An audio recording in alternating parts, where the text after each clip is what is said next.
Hi everyone, my name's Ormie.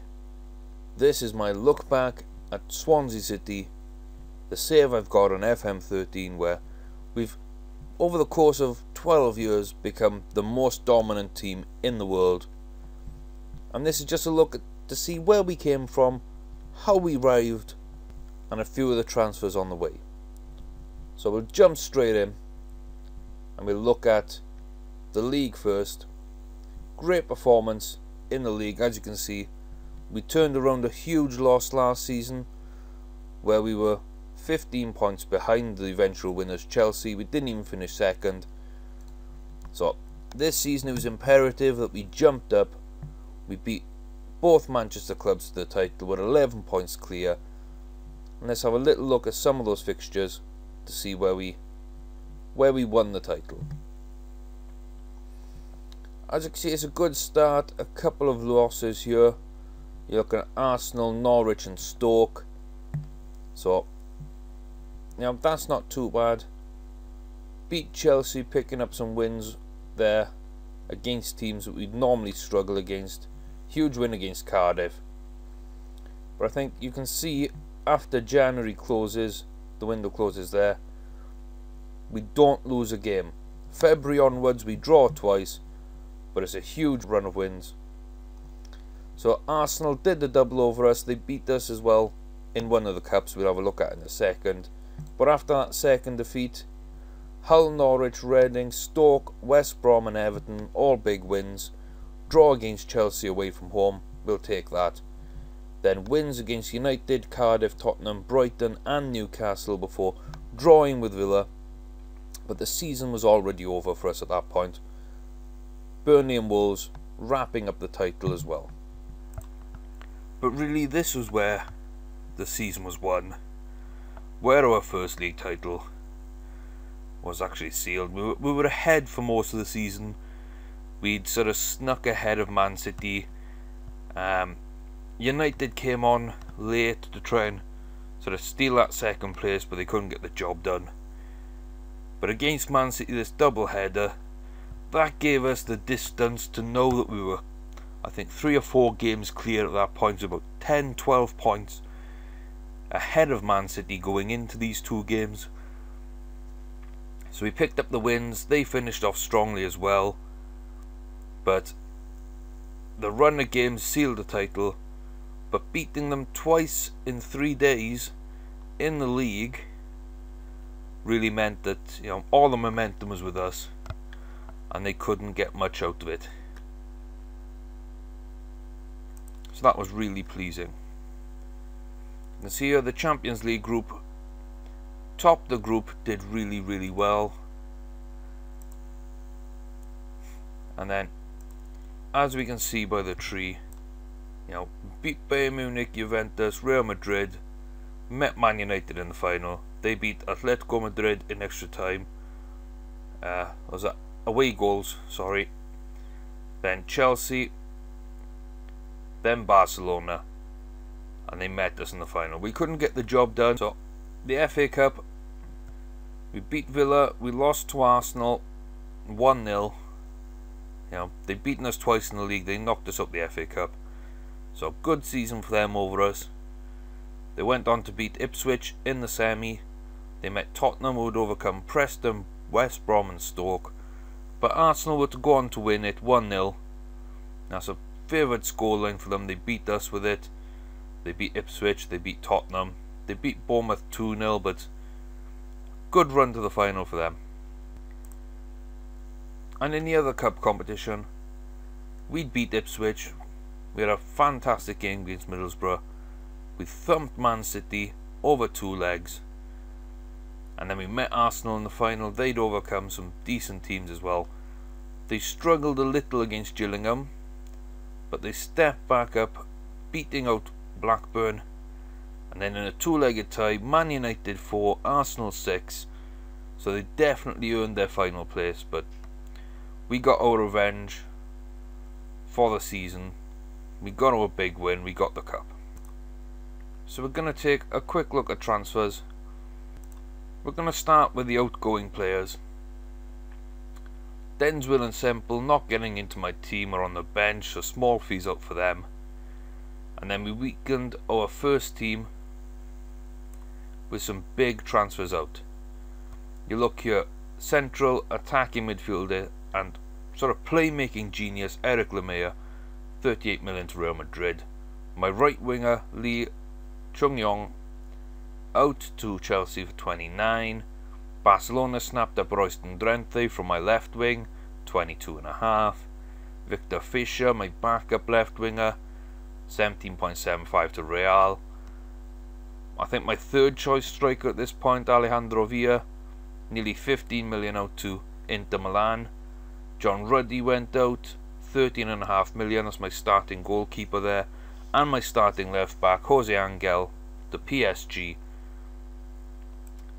Then some weird game stuff, but you know, it wasn't co-ownership. You can't do that in Britain, so I'm not entirely sure how that deal is there.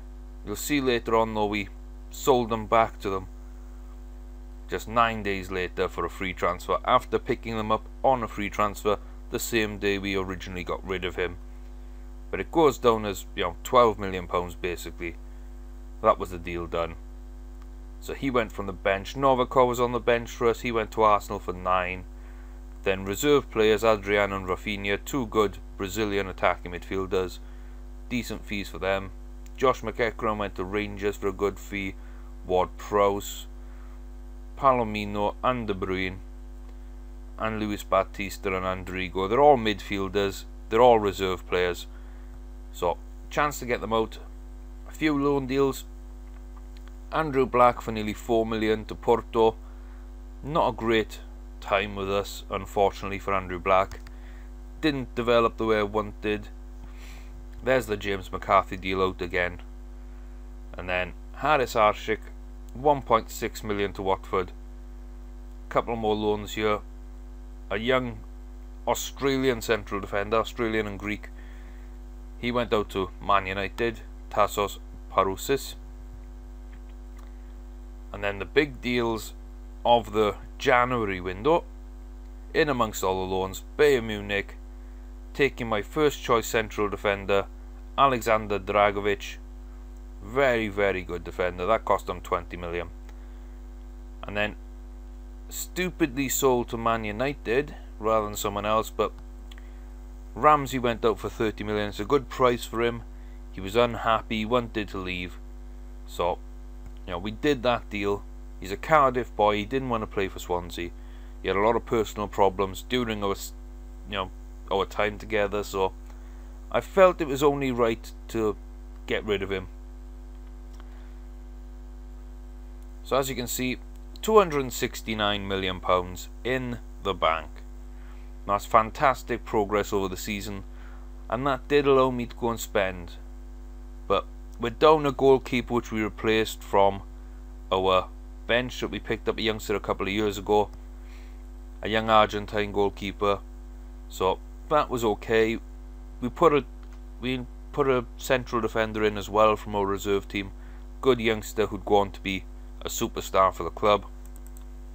So we're replacing from within, but there were a few positions we couldn't. So let's jump over to transfers in and see exactly what moves we made to cover the rest of the team. Well, we start off with some defenders, because that was what the bench needed after selling a couple of defenders. So Leonardo Civelli, right back, centre back from Boca Juniors, 3.5 million. I think he's only about 18, 19 at this point, so big future ahead of him.